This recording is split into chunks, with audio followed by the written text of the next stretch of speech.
2017 가을 카오스 강연 미래과학에 오신 여러분들 환영합니다. 저는 오늘 강연의 사회를 맡게 된 연세대학교 물리학과 김근수 교수입니다. 반갑습니다. 지난 5강에 이어서 저는 오늘 두 번째 이렇게 사회를 맡게 되었는데요. 조금 나아질 줄 알았는데 여전히 많이 긴장이 되는 것 같습니다. 하지만 지난 강연을 진행을 해보면서 제가 한 가지 느꼈던 점이 있다면 이렇게 대중들과 함께 과학에 대해서 토론하는 이런 자리가 정말 의미가 있고 보람차다는 생각을 하게 되었습니다. 오늘 강연도 편안하게 즐기실 수 있도록 나름 최선을 다해보도록 하겠습니다. 미래과학은 벌써 7번째 강연에 접어들었습니다. 이제 이번 강연을 포함해서 4번의 강연을 남겨두고 있는데요. 오늘은 미래하면 빼놓을 수 없는 주제입니다. 바로 기후변화에 대한 내용을 다룰 예정입니다. 사실 최근에 개봉된 많은 영화에서 우리 미래의 지구 모습의 기후변화에 대한 내용을 다루기도 했는데요. 오늘 과연 그런 이제 미래 기후가 어떻게 변해갈지에 대해서 전문가분들을 모시고 토론을 해보도록 하겠습니다. 강연자분을 소개하기에 앞서 먼저 2부 패널 토의에 대한 예고를 드리겠습니다. 이번 주에는 이화여대의 최용상 교수님과 한양대의 예상욱 교수님을 모시고 티핑 포인트 그리고 지구 온난화에 관해서 토론을 할 예정입니다. 아까 리허설에서 제가 본 결과로는 아주 재미있는 토론들이 이루어질 것 같습니다. 이번 주에도 온라인으로 저희가 설문을 받겠습니다. sli.do 즉 슬리도에 접속하셔서 질문을 남겨주시면 이따가 이제 질의 및 응답 시간을 통해서 진행을 해보도록 하겠습니다. 자, 그러면 오늘의 강연자를 모실 시간입니다. 벌써 추워져서 이미 잊으셨는지도 모르겠습니다만 지난해 여름과 올해 여름은 우리 폭염에 시달리기도 했습니다. 항상 이런 이제 기후 변화를 겪을 때마다 이 과학 담당 기자분들께서 이분께 먼저 자문을 구한다고 하는데요. 멀리 포항에서 모셨습니다. 포스텍 환경공학부의 국종성 교수님 큰 박수 부탁드리겠습니다.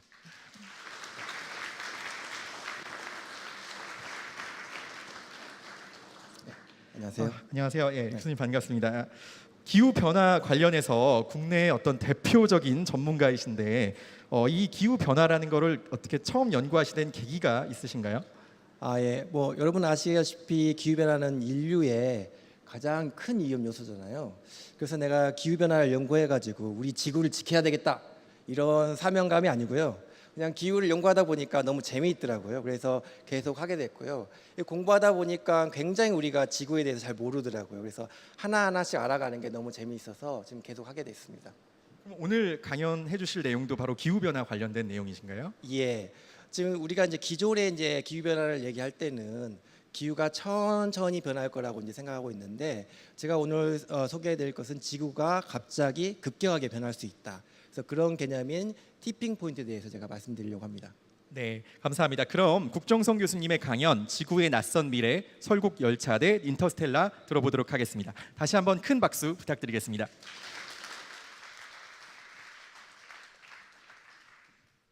네, 안녕하세요. 저 포항공대 국종성입니다. 제가 오늘 말씀드릴 그 제목은 지구의 낯선 미래라는 것입니다. 그래서 좀 이 기후 변화를 이제 자주 접하실 때인데 좀 생소한 개념이지만 최근 들어 가장 이제 이슈가 되고 있는 기후 변화 티핑 포인트에 대해서 이제 말씀드리려고 합니다.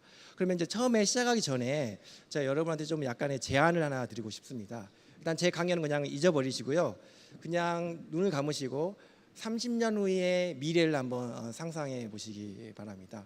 30년 후의 미래를 상상해 보면 저는 아마 이제 조금 이제 은퇴를 막 했을 것 같고 어딘가를 좀 여행을 다니고 있을 것 같은데 여러분은 어떤 일을 하고 계신가요?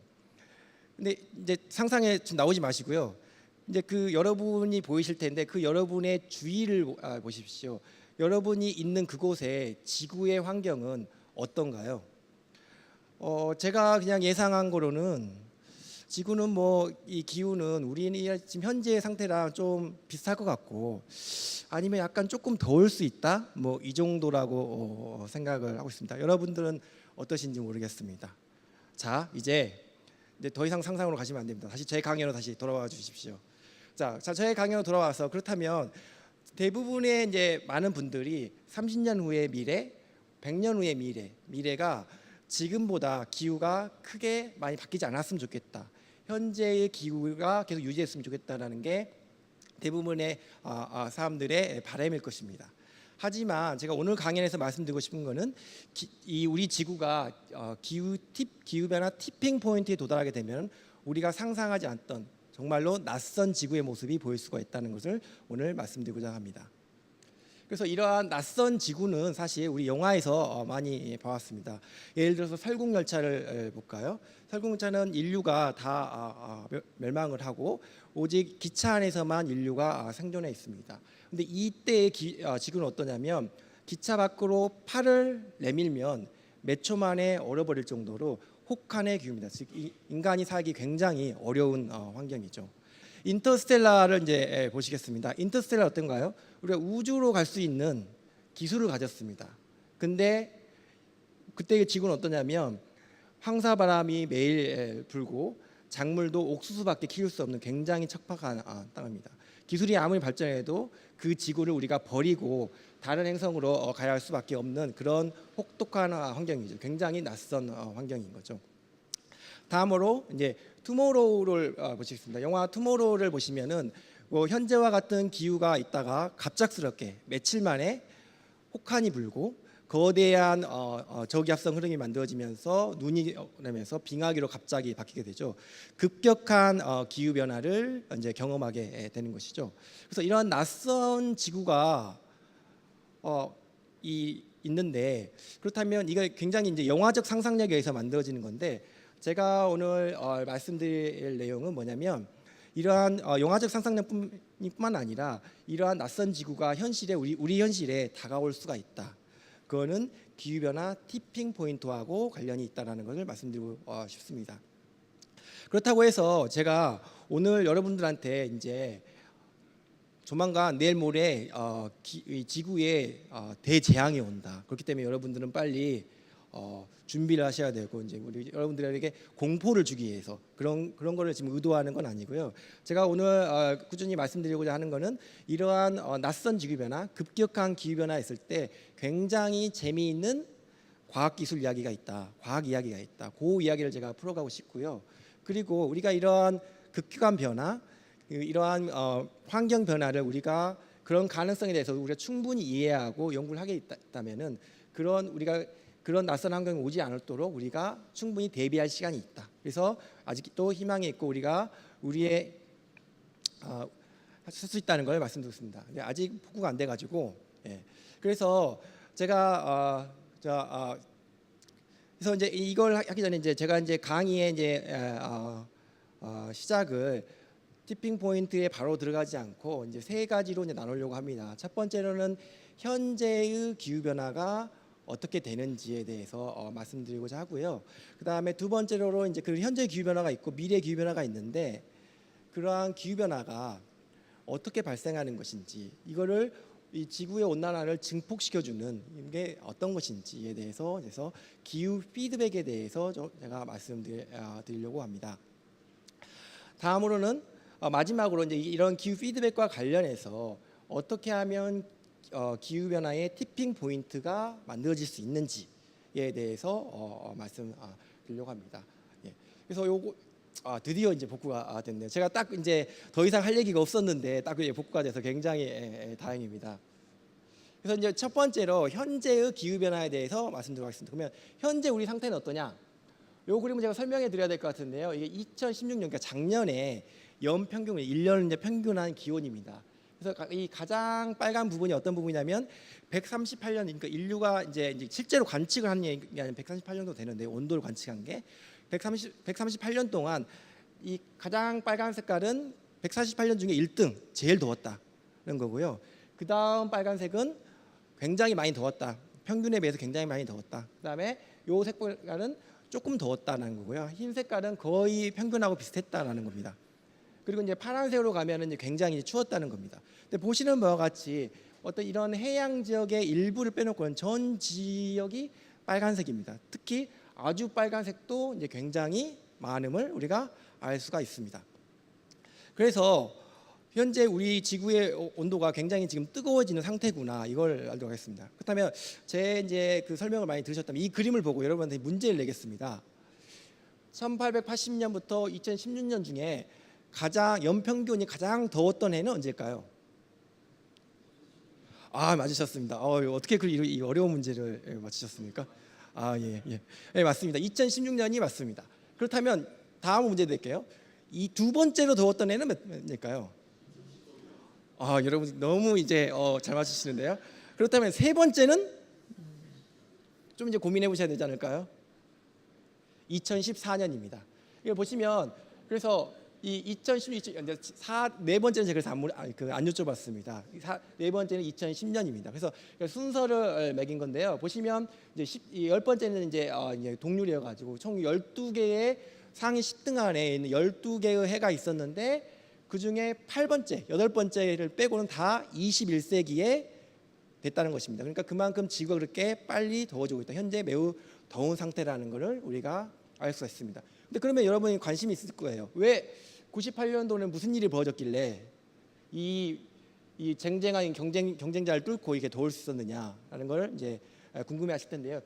1998년은 97년, 98년이 금세 최고의 엘니뇨가 발생하는 해였습니다. 그래서 엘니뇨가 발생하는 다음 해에는 지구의 온도가 굉장히 올라가거든요. 그래서 기후 변화뿐만 아니라 기후 변동인 엘니뇨에 의해서도 지구 온도가 영향을 받고 있습니다. 하지만 자명한 거는 현재 지구의 온도가 굉장히 꾸준히 올라가고 있고 그다음에 최근 들어 더 급격하게 증가하고 있다는 걸 알 수가 있습니다. 그럼 이제 그다음 이제 근데 제가 이제 안타까운 이제 소식을 하나 알려드릴게요. 안타깝게도 지금 올해는 지금 다 기록이 안 나왔잖아요. 2017년 1월부터 9월까지 기록을 해가지고 이렇게 랭킹을 매봤더니 안타깝게도 1등을 못했습니다. 2016년을 이렇게 넘기지 못했습니다. 2017년 1월부터 9월 평균은 지금까지 2등이라고 합니다. 두 번째로 따뜻한 해라고 합니다. 그래서 이제 앞으로 제가 여러분들한테 제안을 드리고 싶어요. 앞으로 이제 집에 가셔서 난방도 많이 하시고 에너지도 엄청 많이 쓰셔가지고 하려면 우리 1등을 해야 되지 않겠습니까? 네. 그래서 2016년을 능가하는 2017년이 되기를 희망합니다. 는 농담이고요. 예. 그래서 저는 이제 이 기록을 자꾸 세우라고 있는 건데 사실은 그냥 제 바람은 그냥 기록을 깨지 않고 이 수준대로 꾸준히 유지되었으면 하는 게 저의 바람입니다. 여러분의 바람도 그러시죠? 그러면 왜 2017년, 2016년을 못 넘었냐?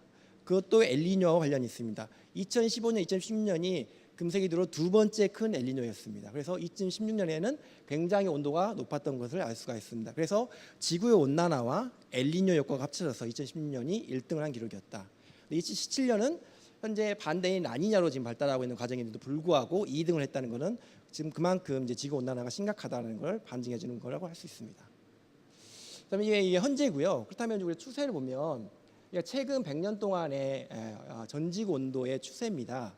보시는 바와 같이 온도가 전체적으로 증가하는데, 근데 또 보시면 이게 좀 감소했다가 증가했다가 거의 이제 밋밋했다가 증가요. 이렇게 된 걸 알 수 있습니다. 즉 CO2는 계속 증가하고 있지만은 지구의 온도는 증가 속도가 늦춰졌다가 빨라졌다가 한다는 것입니다. 이 말은 엘니뇨와 같은 어떤 자연 변동하고 그다음에 지구 온난화와 같은 이제 추세하고 서로 조합에 의해서 어떤 때는 기후 변화가 급격히 일어나지만 어떤 때는 완만하겠다는 것입니다.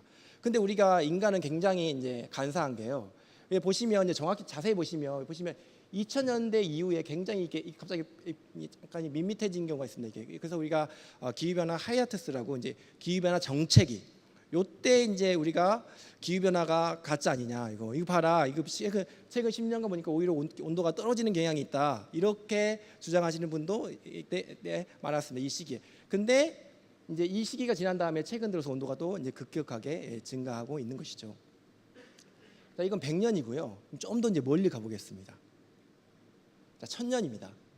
1000년의 기록을 보시면은 지구의 전체적 온도를 보시면 거의 이제 유지가 없는데 좀 자세히 보면 약간의 떨어지는 것 같은 경향이 있기도 합니다. 근데 분명하게도 이 산업혁명 이후에 온도가 급격하게 증가하고 있는 걸 알 수가 있습니다. 그래서 인간 활동에 의해서 그 온도가 증가하고 있다는 것은 우리가 부인할 수 없는 사실인 것 같습니다. 자, 이때까지는 이제 온도의 관점에서 봤는데요. 그다음에 이제 지구 온난화가 되면 또 뭐가 있을까요? 가장 대표적인 게 얼음이 녹습니다. 이건 그냥 옛날 사진인데요. 그래서 이 사진인데 이 1900년대 초반에 찍은 사진과 똑같은 위치에서 2000년대에 이제 사진을 찍어봤더니 1900년 초반에는 빙하가 굉장히 많았었는데 지금 보니까 빙하가 다 없어지고 이제 그 산이 그냥 드러났거나 아니면 거기에 빙하가 있는 지역에 호수가 생겼다는 것입니다. 그래서 지금 여러분들이 이제 우리가 보면은 기존에는 굉장히 많은 빙하들이 육지 곳곳에 있었는데 지금 보면은 그런 빙하를 찾기가 굉장히 어렵다는 것을 알 수가 있습니다. 그래서 현재 그런 빙하가 좀 줄어들고 있다라는 것입니다. 그럼 빙하가 없어지면 무슨 일이 벌어질까요? 그렇죠. 그냥 빙하가 없어지면 우리가 뭐죠? 어떤 절경이 좀 없어지는 빙하 있으면 굉장히 멋있을 텐데 그런 거 빼놓고라도 해수면 온도가 올라갑니다. 그래서 다음 그림은 원래는 해수면 온도가 상승하는 그림이 나와야 됩니다. 그래서 해수면 온도가 이제 그림이 나오면 보여드릴 텐데요. 해수면 온도가 점차 상승하고 있습니다. 그래서 과거 100년간 해수면 온도가 꾸준히 상승하고 있는데요. 그 경향이 과거에는 좀 천천히 상승하다가 최근 들어서 급격하게 상승하는 경향이 있습니다. 그렇다면 그래서 이제 총 100년 동안 보면은 해수면 온도가 한 20cm 정도 올라갔거든요. 그러니까 이게 100년 전에 비해서. 그러면 이제 여러분 20cm 정도면 요 정도인가요? 그래서 요 정도 이제 올라간다고 치면 이거 뭐 대수야? 이 정도 뭐 올라가면 그냥 바닷물 정도 이렇게 올라가는데 이렇게 생각하실 수가 있어요. 근데 이게 그냥 간단한 문제가 아닌 게 20cm라는 것은 전 지구 평균의 해수면 온도가 20cm 올라갔다는 것입니다. 그다음에 해수면이 상승하고 있는데 보시는 바와 같이 해수면이 조금씩 더 급하게 상승되고 최근 경향을 보시면 더 급하게 상승하고 있다라는 것입니다. 그래서 평균 한 20cm 정도 상승했는데요. 이 해수면이라는 게 전 지구 평균이 20cm이기 때문에 이거를 이제 지역적으로 보면은 어떤 지역에서는 몇 미터가 상승한 지역도 있고요. 어떤 지역은 오히려 떨어진 지역도 있습니다. 그래서 굉장히 이제 큰 문제가 될 수 있다는 걸 말씀드리고 싶고요. 그래서 실제로는 서태평양의 어떤 산호섬에서는 어떤 국가인데 지금 그 수십 년 내에 그 산호섬이 다 잠기게 돼 가지고 그래서 이주가 시작했다. 그래서 기후 난민이 이제 시작됐다고 이제 합니다.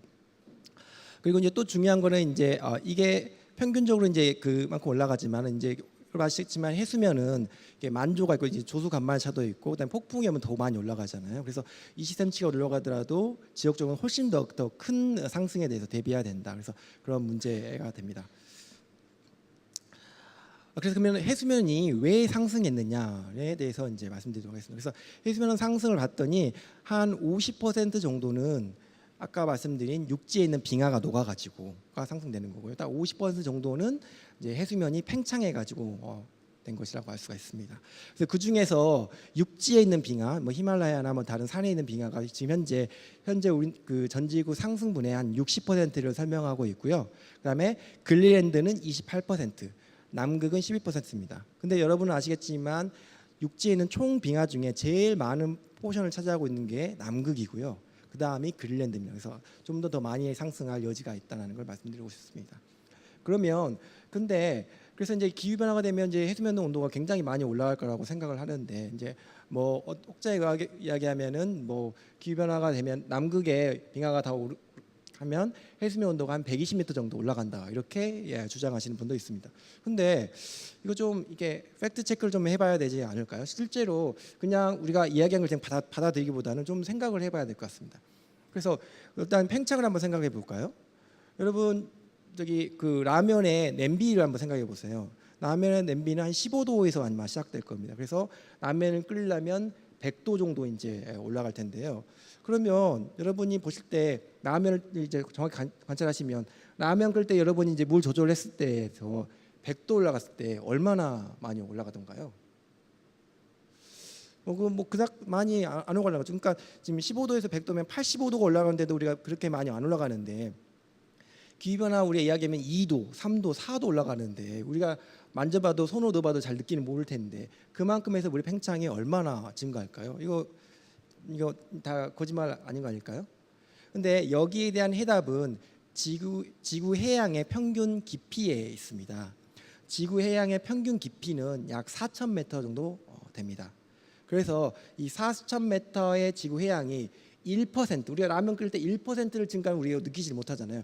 1%가 증가하게 되면 40m가 올라가는 것입니다. 2%가 증가하면 80m가 증가하는 것입니다. 그래서 그렇게 되고요. 그다음에 남극도 볼까요? 남극도 우리가 지구의 대부분의 물은 바다에 있습니다. 근데 남극의 그 쪼매난 빙하가 녹여봤자 해수면이 얼마나 오를까 이렇게 생각하시지만 우리가 이제 고등학교 때 이제 지구과학 시간에 배운 지식을 보면 남극의 빙하가 전체 물의 양의 2.몇%를 차지하고 있습니다. 그렇기 때문에 남극의 빙하가 다 녹게 되면은 해수면 온도가 2% 올라가는 거예요. 즉 80m가 올라가게 되는 거죠.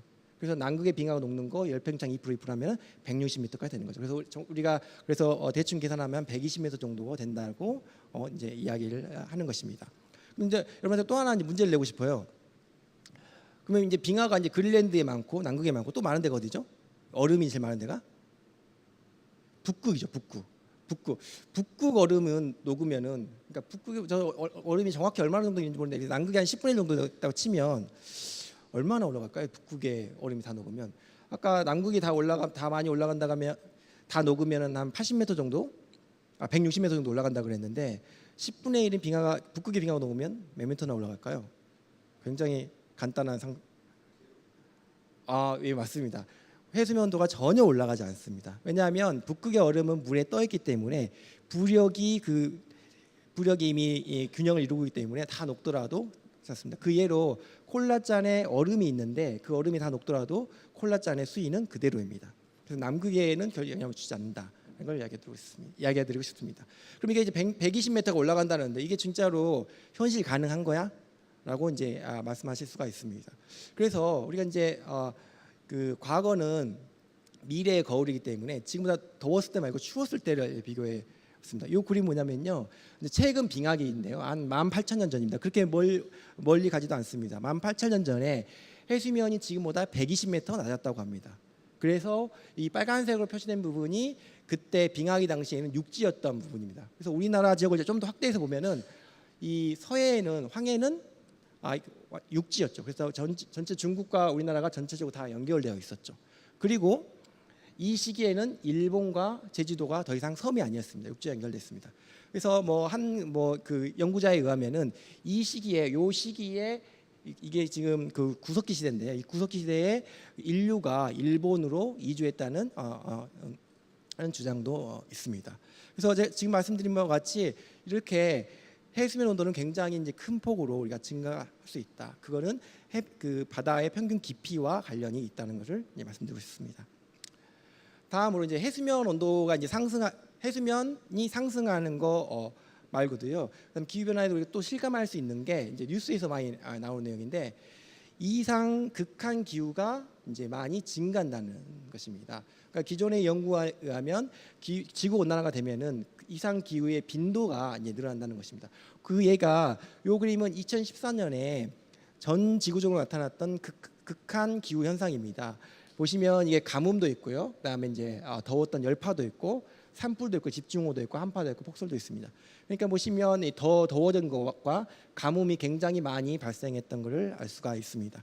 그래서 많은 연구들에 의하면 이러한 이상 기후가 인류 활동에 의해서 좀 더 강화되고 좀 더 많이 발생한다는 것을 이제 뒷받침하고 있습니다. 근데 여러분 제가 한 가지 이제 오해를 하지 마시라고 이렇게 분명히 말씀드리고 싶은 거는 이러한 가뭄이나 열파, 산불 이게 인간 활동이 이런 가뭄이나 열파나 산불을 만드는 게 아니다라는 것입니다. 인간 활동은 이러한 극한 현상이 일어날 수 있는 가능성을 높여주는 것입니다. 그래서 이 부분은 조금 이제 구분하셔서 이제 이해하시면 될 것 같습니다. 그럼 왜 이제 이런 이상 기후가 증가할까요? 지구 온난화가 되면 제일 첫 번째로 지구의 평균 온도가 상승합니다.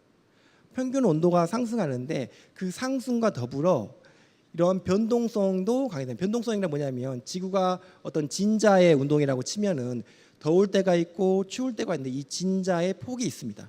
평균 온도가 상승한다는 건 이 진자의 축이 약간 이제 비틀어지는 거고요. 그 다음에 변동성이 강화된다는 것은 이 폭이 좀 더 커진다는 겁니다. 그래서 이 폭이 커지기 때문에 실적으로 보면은 이제 추웠던 거는 그렇게 많이 줄어들지 않고 지역적으로는 더 많이 늘어나기도 합니다. 하지만은 더웠던 이제 극한 열파들은 훨씬 더 이게 더 높아진다는 것이 가능성이 더 높아지고 빈도도 강화된다는 것입니다. 그래서 이렇게 이제 극한 기후가 증가할 수 있다. 그래서 우리가 그걸 체감할 수 있다는 걸 알 수 있습니다.